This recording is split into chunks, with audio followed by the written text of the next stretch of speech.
افغانستان د بدیلو لارو د موندلو لپاره عملي ګامونه پورته کړي او تازه د افغانستان د صنعت او سوداګرۍ، د ازبکستان د پانګونې صنعت او سوداګرۍ او د قرغیزستان د اقتصاد او سوداګرۍ وزارت چارواکو د منځنۍ اسیا نړیوال صنعتي نندارتون په څنډه کې د ټرانزیټ او سوداګرۍ په برخه کې د اسانتیاو برابرولو او د ازبکستان او قرغیزستان بازارونو ته د افغانستان د صادراتي توکو د لاسرسي په اړه خبرې شوې چې په ترڅ کې د ټرانزیټ سوداګرۍ او په ځانګړې توګه د افغانستان د صادراتي توکو لپاره د اړینو اسانتیاو برابرولو لپاره د ګډ کاري ګروپ جوړولو ترڅنګ د منځنۍ اسیا په نړیوال نندارتون کې چې د منځنۍ اسیا هیوادونو روسي او بیلاروس په ګډون جوړ شوی د افغانستان پر غړیتوب هوکړه وشوه. د یادونې وړ ده چې د افغانستان د صنعت او سوداګرۍ وزیر تر دې وړاندې ترکیې ته هم سفر کړی و، خو د سیمې له دغه هیوادونو سره د افغانستان سیاسي، اقتصادي، سوداګریزې اړیکې څنګه روانې دي؟ دا ډول سفرونه د نویو فرصتونو لپاره څومره اغیزمن دي او بدیلې لارې کومې ګټې لري؟ پر دې او نورو پوښتنو بحث لرم.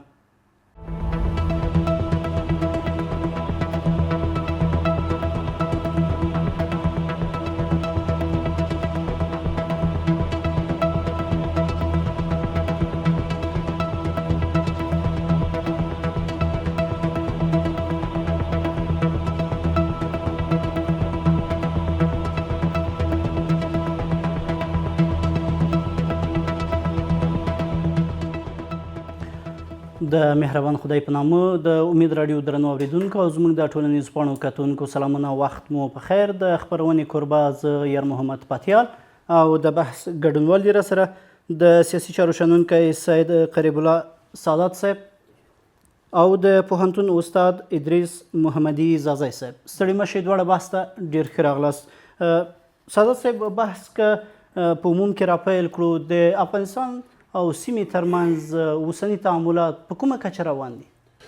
د لوی او بخښونکي خدای په نامه تاسو ته، تاسو لیدونکو او اورېدونکو، استاد زازی صاحب ته او ټول تخنیکي همکارانو ته سلام وړاندې کوو. وعلیکم السلام. خو البته الحمدلله د افغانستان وضعیت همداسې چې خلکو فکر کول چې شاید پاکستان سره د موږ روابط خراب سي، افغانستان په وچه کې د یو ډېرو مشکلات سره مخامخ سي. اما الحمدلله دا درې د یاسرو لاره چې د موږ تاسو د پاکستان سره دی، د تورخم نه تر سپین بولدکو پورې یا نور بعضې فرعي لارو شته، یعنی دا په افغانستان مسایل باندې منفي اغیزه دومره نه دی کړی لکه چې دا څو میاشتو کېږي چې د افغانستان لاره بند سوې دي. مونږ برعکس دا تحریم موږ ته ګټه وکړه، ځکه چې ډېر شیانو مونږ فکر نه کول چې آیا امکان لري چې مونږ بیرته د قزاقستان و قرغیزستان و ازبکستان و ترکمنستان و تاجکستان و ان تر روسیه او نورو ملکونو پورې د مونږ داسې روابط ګسترده او وسیع سي چې افغانستان دغه ټول چالشونه، مشکلات او ضرورتونه رفع کیږي. او الحمدلله په دې وضعیت کې چې اوس موږ تاسو په دې رشد حالت کې یو، یعنی د ضعف حالت و د ناتوانۍ حالت او د ناامیدي حالت نه وتلي وو. هغه وخت د جمهوریت په وخت کې کریډورونه اقتصادي هوایي جوړ کړه چې د مشکلات و، یعنی د افغانستان امته یا تولیدات یا مشکلات چې وو هغه وتل دپاره ډېره مشکلات و، ننوتلو مال یا د واردات دپاره موږ مشکلات درلوده. یعنی بدیل لاره د موږ دواړه چې مثلا بندر کراچي او ګوادر د دواړه ډېره موږ په دې تمه کې ژوند کول چې شاید که یو ورځ داسې شي بیا موږ څه وکړو. بیا هم د افغانستان بدیل لاره په دې معنا چې چابهار د ایران لاره و، موږ په دې باندې تمه کول چې شاید ښه ده چې چابهار دی، که چابهار نه بیا افغانستان په لوی چالشو سره مخامخ کیږي.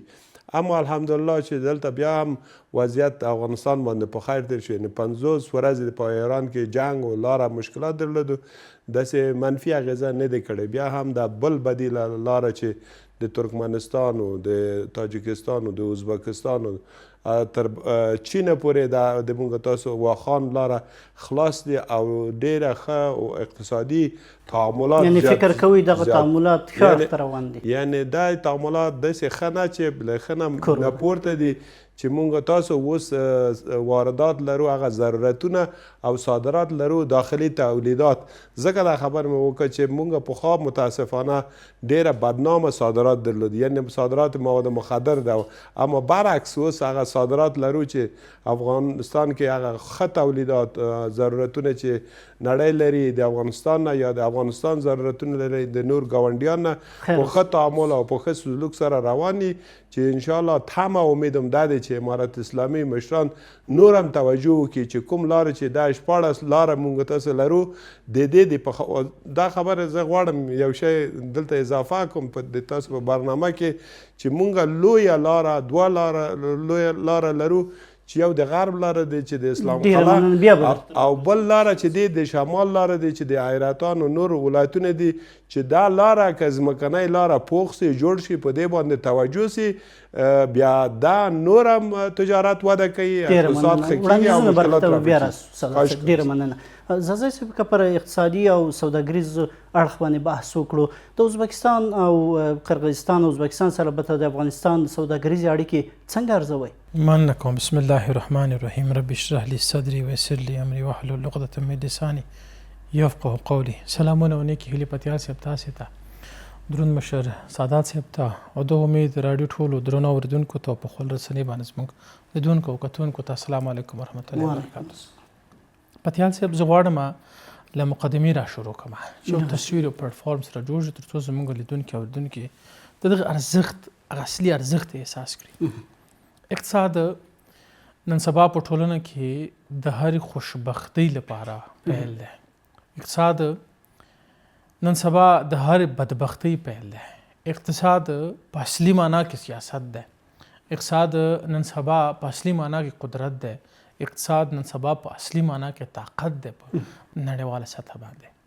هر مملکت چې غواړي چې پرمختللی شي او یا پرمختیایي هیوادونو په کچه کې ځان راولي، هغه باید د زراعت په واسطه باندې صنعت ته ځان ورسوي چې تر څو د هغه مملکت اقتصاد پر پښو باندې ودرېږي. یو مملکت که هر څومره قوي باثباته سیاست ولري خو که هلته اقتصادي کمزورتیاوې وي، بیا د هغو اقتصادي کمزورتیاوو له ادرس څخه د هغه مملکت د مشرانو فیصلې کمزوري وي.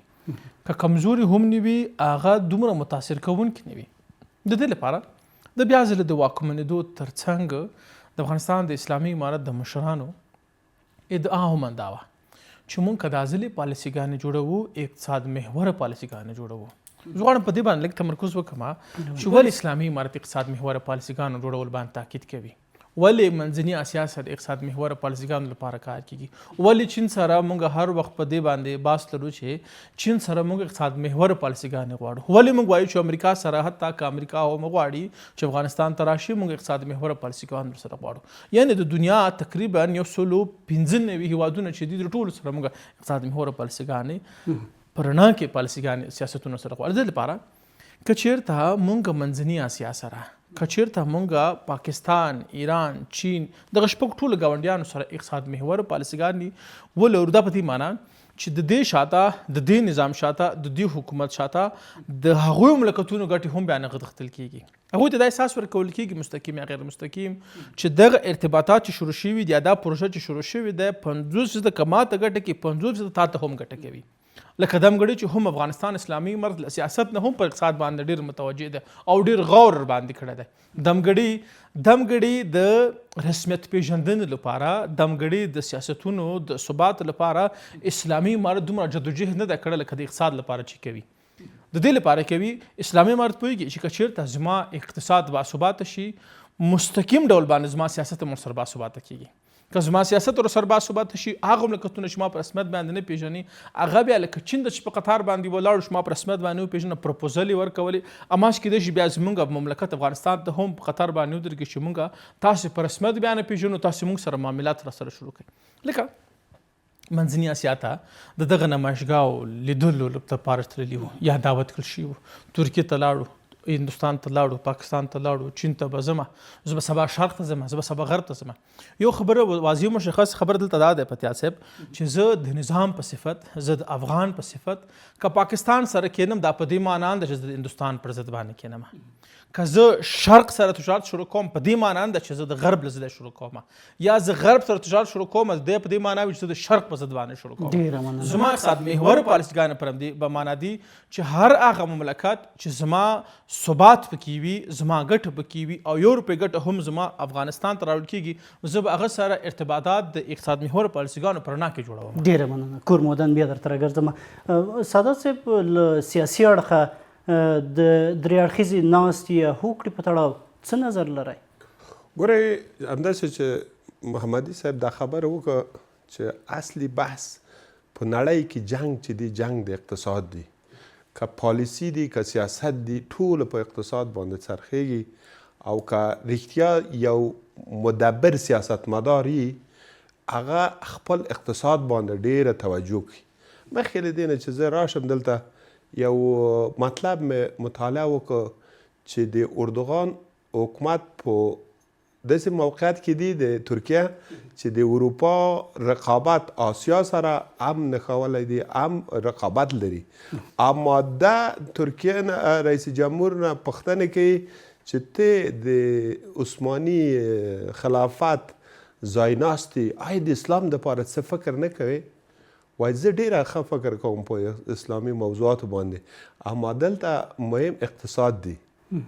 وایي څنګه دا موضوع په کوم جرأت په کوم استدلال دا مطرح کوي؟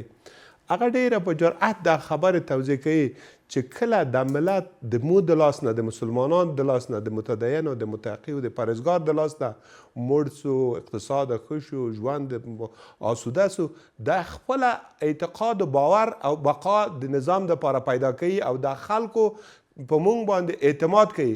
اوس که مونږ تاسو وایو چې مونږ تاسو سیاست کوو، او سیاست څنګه سیاست کولی سو چې اقتصاد مو خراب وي، احتیاج محتاج وي؟ وایي ارکینان دهد فرمان دهد. او لکه چې پاکستان ته امارات پور ورکړی دی، پرون یا بله ورځ ورباندې غږ وکړه چې اوس په دې شرایط کې د ما پور راکړه. دا درې اړخیزې ناستې د افغانستان اقتصاد سره همکاري کولی شي؟ کاملا بالکل. باید موږ تاسو تبادل نظر وکړو، دا اقتصادي نمایشګاهګانې موږ دې خواته باید جوړ کړو. هغه ملکونو چې غواړي افغانستان کې سرمایه گذاري کوي د هغو ته شرایط برابر کړو. زه دا 3 ورځې کېږي چې د مزار نه راغلم، لاړم مزار شریف ته یا بلخ ولایت ته لاړم، ډېره یعنې ما ته خوند یې ورکړه چې یو واسع سرزمین و، اما یو شی چې موږ تاسو اقتصاد باندې تاثیر لري په ټوله نړۍ کې دا واحد خبره دی چې سړکونه دي. زه اوس هم دا د تاسو د لارې نه د عمومي د نظام نه غوښتنه لرم چې دا لاره باندې ډېره توجه وکړي. ته مثلا پټۍ ښه غنم کوي، ښه کچالو کوي، ښه حاصلات راوړي، په کوم لاره کې وړې؟ باید لاره ورته جوړ شي چې لاره خراب نه وي. میوه دی هغه په لاره کې خرابېږي، مریض دی په لاره کې تلف کېږي، نور تاوانونه اقتصادي تاوانونه وسایل ته رسیږي، وخت ضایع کېږي. نیمه موټر یو ورځ د خونه راځي، نیمه موټر بله ورځ د خونه. په همدې مسایلو باندې که اقتصاد غواړو باید سیاست مدبرانه وي، که سیاست مدبرانه غواړو باید اقتصاد ولاړي. ډېره زیاته مننه. د امید راډیو د څېړنې بحث درنو اورېدونکو او کتونکو د بحث دوام هم له یوه لنډې دمې وروسته.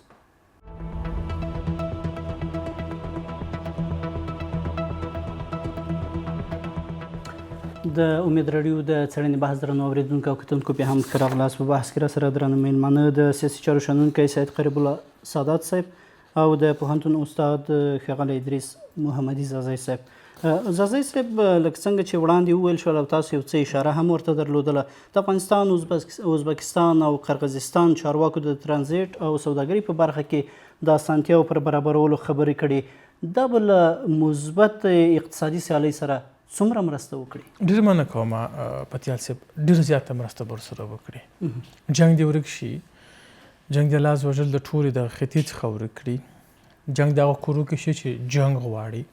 که چېرته د امریکا او د ایران د اسرائیلو دغه جنګ نه و شروع شوی، د ایران هم ورته مسله وه، ورته پلان یې و. که تاسو په یادېږي د 2015 په اخر میاشتو کې ایران اعلان وکړلو چې زه د افغانستان له لارې تاجکستان او بیا همداسې چین سره ارتباطات جوړوم، یو لار ورسره جوړوم، که هغه د سړک پر واسطه باندې وه، که هغه د اوسپنې ګاډۍ په واسطه باندې وه. یعنې په دې معنا چې زه تقریبا په دې باندې توانېدلی یم چې خپلو همسایګانو ته دغه قناعت ورکړم چې راځئ پالیسیګانو نور د اقتصاد په رڼا کې سره ولوبوو. سیاست په رڼا کې بغیر دې نه چې زه ستا پښې ووهم او ته زما پښې ووهي او اصل کې دواړه سره ولویږو، بل څه نه دي. راځئ اقتصادي محور پالیسیګانو باندې سره کار وکړو چې په داسې ملټي نیشنل یا انټرنیشنل پروژو باندې یا هغه په افتتاح باندې کار وکړو چې هغه چې ته پیل کړل شي تا ته هم ګټه ورسېږي، ما ته هم ګټه ورسېږي. لکه ټاپي ستر مثال و، کاسا یا ګزار ستر مثال و، ټاپ ستر مثال و. افغانستان اسلامي امارت غوښتل او غواړي تر څو دغه پروژې سره شروع کړل شي. ټاپ کې تقریبا تاجکستان دی، افغانستان دی، پاکستان دی، هندوستان دی. په دغه توګه که چېرته د دغې پروژې خواږې تر خولې شول او د دغه پروژې ګټه تر لاسه شوله، بیا به د دغه حکومتونو د دغه نظامونو ساتلو لپاره دغه څلور هیوادونه لکه د لاس په ګوتو شان رول لوبوي، ټول په یو بنا ټولیږي. بیا د دغه پروژو پر بنا باندې مونږ بیا کولی شو نظامونه سره وساتو. زازی صاحب ستاسو خبرو ته په کتو د ازبکستان او قرغیزستان بازارونو ته د افغانستان د صادراتو توکو لاسرسی د خبرو یو بله برخه ده. د درې وړو هیوادونو تولیدي ظرفیت ته په کتو ډېره ګټه کوم اړخ کوي ستاسو له نظره؟ مونږ پتیال صاحب په داسې یو محور کې راچرخېږو چې زمونږ هم صادراتو کې ګټه ده او هم وارداتو کې ګټه ده. ځکه مونږ داسې عصر زمان کې یو چې مونږ باید د تجارت د اقتصاد لومړني ګامونه سره واخلو او د تجارت لومړني ګامونه همدا دي چې ته تمرکز هم په وارداتو باندې وکړي هم په صادراتو باندې وکړي چې تر څو وکولی شي ګټه لاسته راوړي. زه دمګړې که صادراتو هم لرم، داخل کې تولیداتو هم کوم، تر ډېر اندازه باندې خام مواد زه له همسایګانو څخه راوړم. د هغه لپاره منظم او منسجم ارتباطات همسایګانو ته ما سره پکار دي. که زه له هغوی څخه بیا پاخه مواد راوړم، هغه لپاره هم بیا خلاص دروازو ماته ضرورت دي. او دلته یو خوشباوري دا ده چې د داسې پروژو پلي کولو سره د پیسو پړسوب المابین ځي. اوس پیسو پړسوب یو سوال کیدای شي لیدونکو سره وي، دا د اقتصاد پوهنځي لغات ده چې پیسو پړسوب وایي د منفي انتظار له کبله د خلکو سره راجمع شوي پیسې چې هغوی بیرته دغه د سرمایه‌ګذارۍ څخه ډارېږي. د داسې نندارتونونو، د داسې سرمایه‌ګذاریو پالیسیګانو، د داسې اقتصاد محور پالیسیګانو پر رڼا کې د پیسو پړسوب لابین ځي. د پیسو پړسوب چې نابینه لاړ شي، پیسې په کار باندې ولګي. چې پیسې په کار باندې ولودلې، مولدیت ورسره زیاتېږي. ستاسو خبر دا معلومیږي چې افغانستان ګټه کولی شي؟ طبعا ګټه کولی شي. مولدیت ورسره زیاتېږي. چې مولدیت ورسره زیات شو، پتیال صاحب دا دي چې که پخوا یو دفتر کې 10 نفر کار کولو، 10 نور هم ورسره ټاکي. کیدای شي ستاسو دفتر کې هم همدا والي کار در باندې بوج شوي، ځکه چې پروډکشن مو سره زیات شوی وي. د دې لپاره هم صنعت، هم زراعت بیا کارمندان سره ګماري چې دا د په مملکت کې هم د بیکاري کچه سره کمیږي او هم د انفلاسیون ریټ سره کمیږي. خیر اوسې. سادات صاحب، د افغانستان جیوپولیټیک موقعیت ته په کتو تیرو شاوخوا 15 کلونو کې د سیمې په سیاسي اقتصادي معادلو کې انډول یا توازن څنګه ساتل شوی؟ متاسفانه افغانستان در رقابتی میدان پایس استفاده شده که اشک ده مثبت دلار نه استفاده کرده که در افغانستان جغرافیا یا همدغه د تاسو په اصطلاح جیوپولیتیک و جی استراتژیک و جی اکونومیک رښتیا عملی بنا پیدا کی. دغه د ورېښمین لاره دی چې پخوا مثلا د نړۍ اقتصاد په دې باندې څرخېده. په تیرو 15 کلونو کې عملي بڼه نه ده خپله کړې؟ نه، منظورم دا ده، زه غواړم چې دا لږ وضاحت ورکړم چې دغه توجه وسي. که موږ تاسو وایو چې دا اوسنی اقتصاد موږ ته کفایت کوي، کفایت نه کوي. ځکه کفایت نه کوي چې موږ تاسو هغومره امکانات نه لرو، کار ورته شوی ده؟ تا کاملا کار شوی دی، اما کفایت په دې نه کوي چې افغانستان کې د خلکو ژوند تغییر حالت کې باید خلکو ته ولس ته کار پیدا شي، دهقان ته امیدواري پیدا شي، کود کیمیاوي پیدا شي، کانالونه جوړ شي، سړکونه جوړ شي، د خلکو مشکلات حل شي، موږ زراعت وده وکړي، صنعت وده کوي، صنعت چې وده کارګر ته کار پیدا کیږي، بیا موږ صادرات واردات کولی شو. دا معنا په دې معنا دی که د افغانستان وضعیت ښه شي، رښتیا مشکلات حل شي، یعنی د آسیا مشکلات حل کیږي، اقتصاد لوړیږي. ځکه دا خبره کوم چې مثلا د واخان لاره ځمکنۍ لاره که جوړ سي د چین ځمکنۍ لاره راشي تر هراته پورې او دلته ایران سره وصل شي او ترکیې ته لاړ شي خو د اروپا بازار دلته مونږ تاسو د باګرام هوایي میدان د نظامي استفادې په ځای اقتصادي استفاده کولی شو چې دلته په اړیکو کې د انډول یا توازن ساتل یعنی خو دا مشکلات همدا غواړم چې په دې کې راشم دا په اقتصاد کې استاد دلته ناست دی او دا خبرې باید په دې باندې وکړو اقتصاد څه شي دی اقتصاد توازن صادرات او واردات دي کله چې بیلانس منفي سو د تا اقتصاد صحیح نه دی ځکه چې اوس قرغیزستان یا قزاقستان وایي چې مونږ 3 میلیارډ ډالر غواړو چې افغانستان ته واردات وکړو صادرات وکړو نو دلته باید مونږ د اقل توازن په دې برابر کو چې د اقل 1.5 میلیارډ ډالر مونږ هم صادرات ولرو قزاقستان یا قرغیزستان سره یا ازبکستان سره دا انډول اقتصادي انډول په دې معنا دی چې مونږ متوازن سیاست متوازن اقتصاد او د ټولنې پرمختګ ته مرحله‌ای پلانونه به جوړ کو چې په 15 کاله کې کوم برنامه لرو په 10 کاله کې کوم برنامه لرو په 20 کاله کې کوم برنامه لرو کولی شو چې د افغانستان په نامه یا آسیایي ملکونو په نامه چې موږ تاسو ته جهان سیومي وایي که نه د هغه حالت نه ځان وباسو ولې مثلا سعادت صاحب په لنډو کې که راته ووایه چې روسیه او بیلاروس به د ښې همکارۍ له لارې یا د اقتصادي همکاریو له لارې افغانستان څومره نړۍ ته نږدې کړي یا څومره یې کولی شي ډېره کار کولی شي مثلا موږ تاسو فقط یوازې اوس څه ضرورت لرو موږ خام مواد لرو افغانستان کې شته د خام مواد پخول ماشینري په کار دي تکنالوژي په کار دي او تخصص په کار دي متخصصین که داخلي لرو که نه خپله نور د نړۍ نه همکاري وغواړو موږ کولی شو چې د انقلاب اقتصادي وکړو دلته ځکه چې افغانستان منابع تر اوسه په خپل ځای کې پاتې دي ته ګوره چې مثلا د موږ تاسو په ولایت کې د طلا معدن په څومره اسانه توګه شته در حاله کې په د نړۍ کې څومره مشکلات د سکروټ د نور د هر شی یعنی امکانات دلته شته موږ په دې باندې څنګه کار کولی شو چې رښتیا هغه متوازن سیاست متوازن اقتصاد جوړ کړي او د موږ تاسو نړیوالو د اړیکې چې غواړي دلته سرمایه ګذاري وکړي د هغه سرمایه ګذاري دپاره اطمینان ورته ورکړو شرایط ورته مساعد وکړو او روابط دلته احسن شي چې دلته د سیاسي موضوعات د موږ اقتصادي و اجتماعي موضوعات تر تاثیر لاندې را نه وړي او دوی متقاعد وکړو خپل ګاونډیان چې دا اقتصادي موضوعات سیاسي موضوعاتو باندې قرباني ونه کړي مننه خیر اوسې زازی صاحب د منځنۍ اسیا په نړیوال نندارتون کې چې د منځنۍ اسیا هیوادونو روسیه او بیلاروس په ګډون جوړ شوی و د افغانستان په غړیتوب هوکړه شوې چې د نړیوال بندیزونو او محدودیتونو په شتون کې به څومره اغیزه وکړي ستاسو له نظر مننه کوم پتیال صاحب کله چې اقتصاد محور پالیسیګانو خبره کیږي هلته بیا د نورو مملکتونو پر اوږو باندې د سپارېدلو موضوع محوه کیږي په دې معنی دمګړي بیلاروس روسیه هم د امریکا له خوا نه د قوي تحریمونو لاندې دي ایران هم حاصل قیاس تحریمونو لاندې دي خو بیا هم دوی د منافع درته وړاندې کوي چې که چېرته ستا په دې کې خیر وي ته غواړې دا در واخله او که زما په کې خیر وي زه یې اخلمه پر دغه رڼا کې بیا د دوی څخه دا توقع نه کېږي چې نه په دې کې سره د محدودیتونو ته ما سره مرسته وکړه چې د مرسته ونه کړله تا سره زه سیاستونه خرابوم یا تخریبوم یا منفي بود ته ځي زما ګټو باندې ولاړ اقتصاد پالیسیګانې دي زما پر ګټو باندې ولاړ سیاستونه دي چې که چېرته د بیلاروس یا د روسیې له خوا نه زما پروډکشن زما کیفیت زما مواد زما هغه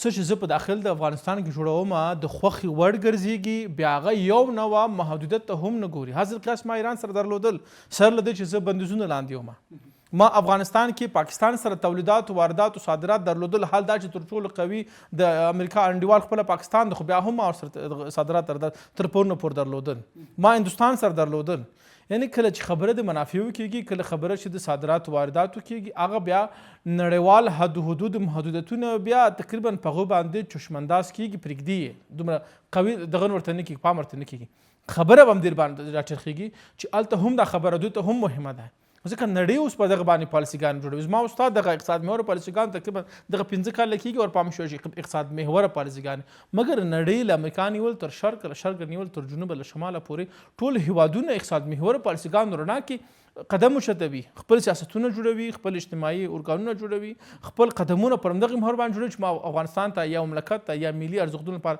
ګټه وشي. زما 15 کاله کې ورته پام شوی دی چې زه باید ملي ارزښتونه خپل افغانستان، خپل عام ولس نړۍ سره په دغه لیول باندې ونښلوم چې هغه اقتصاد محوره پالیسیګان وي.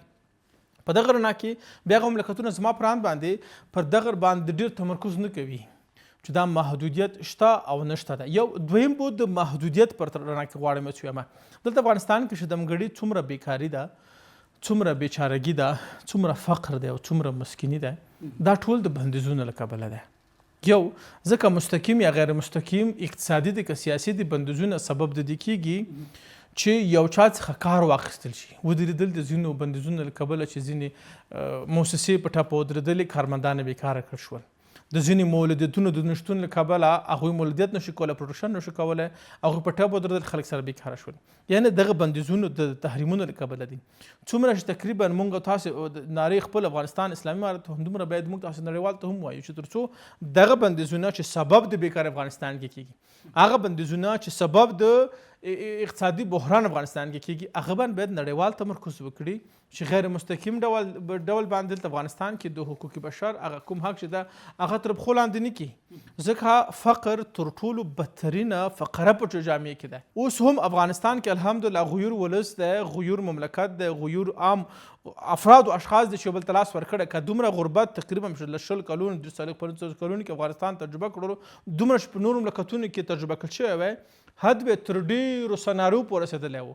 دا چې اوس هم تقریبا د 20-25 کلونو کې ځینې کورونه اوس هم داسې شته دي چې 3 وختونو کې 2 وخت نه پیدا کوي او 3 وختونو کې 1 وخت نه پیدا کوي، بیا هم د خپل شهامت او خپل غیرت ساتلی.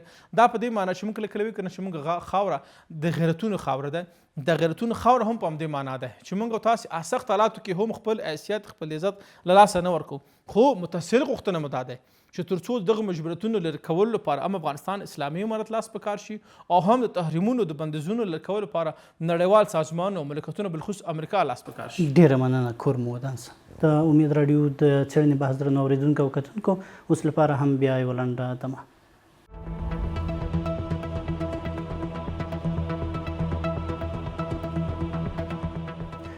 د امید راډیو درنو اورېدونکو او کتونکو بیا هم بحث ته ښه راغلاست. سعادت صاحب، د افغانستان، ازبکستان او قزاقستان ترمنځ د اړیکو باور څنګه پیاوړی کېدلی شي؟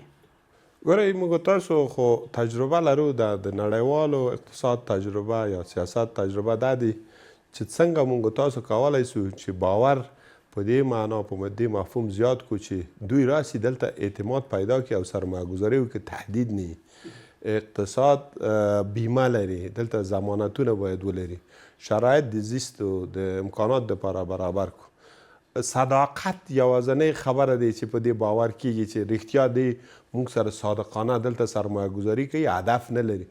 لکه چې د 50 کاله مخکې مغرضانه د امریکایانو اقتصاد افغانستان کې هم سیاسي و او د شوروي اتحاد اقتصاد په افغانستان کې سرمایه گذاري هم سیاسي و. دوی غوښتل چې د افغانستان د تسخیر دپاره دلته خپل اقتصادي برنامه ولري او هغوی د خپل د برنامه دفاعي دپاره افغانستان کې برنامه درلود. اما اوسنۍ شرایط دوی پوهېدلی دی چې افغانان نه تر چا د تاثیر لاندې راځي، نه د غلامۍ کوي، نه د چا ته باج ورکوي. نو چې د چا باج نه منو، موږ متوازن اقتصاد منو، هغه سیاست مدبرانه سیاست منو چې موږ ته احترام متقابل پیدا سي او په دې منطقه کې یا په دې محیط کې داسې شرایط برابر سي چې هغوی علاقمندي پیدا کړي چې دلته افغانستان کې سرمایه گذاري وکړي.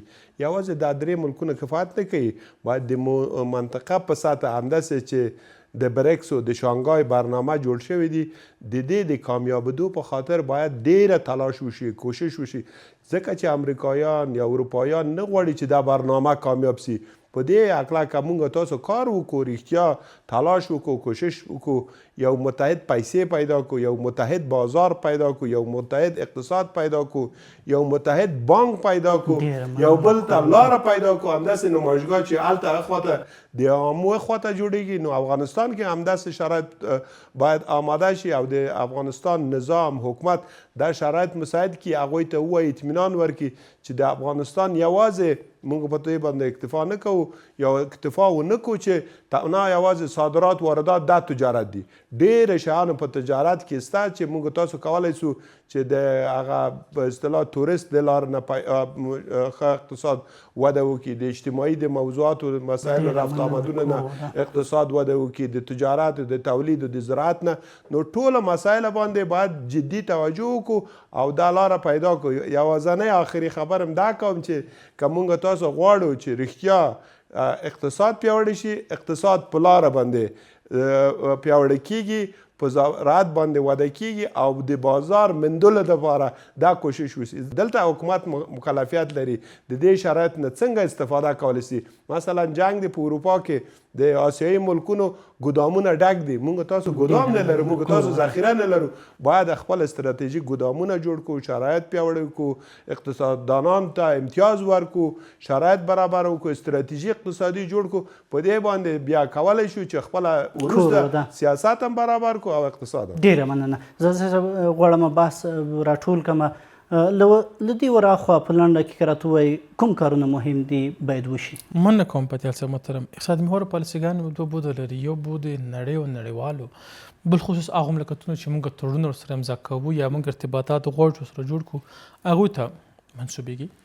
یو تقریبا هغه ستر بود دی، بیا فیصده بود یې خپله نظام ته ور منسوبېږي، حکومت ته ور منسوبېږي. ځکه چې د تاجکستان، د ازبکستان، د ترکمنستان یا د قزاقستان د بهرني مملکت په صفت باندې هغه هم زموږ مملکت بیا ارزیابي کوي. هلته بیا زموږ تر ټولو قوي ارزیابي د ملت او حکومت ترمنځ ارتباطات هغه کوي، ارزیابي کوي چې د حکومت او د ملت ترمنځ ارتباطات په کوم انډول باندې دي، په کوم لیول باندې دي. یعنی نظام، حکومت، چارواکي، افغانستان عام ولس پر دې باندې تمرکز وکړي تر څو د ملت او حکومت ترمنځ ژبه یوه شي، غوښتنو او پوښتنو ته لبیک وویل شي، چې تر څو دلته زمونږ منزلي مقصود د حکومت، منزلي مقصود د ملت یو شي، هغې څخه وروسته بیا موږ او تاسې هغوی ته تضمین ورکولی شو چې زموږ حکومت تاسو سره غواړي چې ارتباطات اقتصادي ونیسي. زه فکر کوم یو بل پیغام دغه اقتصادي خپرونه غواړم ولرم. نن ورځ کې چې هر افغان افغانستان ته راځي، سرمایه گذاري کوي، ولو که د $10 وي، ولو که د $0 وي، ولو که د $1,00,000 وي، خو چې په داسې شرایطو کې د افغانستان کې کاروبار کوي، سرمایه گذاري کوي، د خپل حلال رزق ګټلو ترڅنګ یو بل څوک هم ځان سره ګماري، موږ هغه افراد او اشخاص د تاریخ په زرینو کرښو کې لیکو. دا به افغانان هیڅ وخت هم نه هیروي، دا به اسلامي امارات هم هیڅ وخت نه هیروي چې په داسې اساسو شرایطو کې په سختو ورځو کې دلته په داخل افغانستان کې سرمایه گذاري وکړله، په خپل هم رزق حلال وګټلو او د بل چاته هم زمینه سره برابر کړه. یعنی زه د ټولو خپلو افغانانو څخه چې په اروپا کې دي، استرالیا کې دي، امریکا کې دي، حتی په پاکستان کې دي هم ترې غواړم چې ₹1 تجارت مو د که د ₹2 تجارت مو راځي په افغانستان کې پیل کړي، حتی هغه مالیه هم پرېږدي چې تاسو نور مملکتونو ته ورکړي. پوهېږم خطر به وي، پوهېږم مشکل به وي، پوهېږم نور بودونه به هم د افغانستان کمي او کاستي به وي، ځکه چې موږ ورو قدمونه سره اخلو.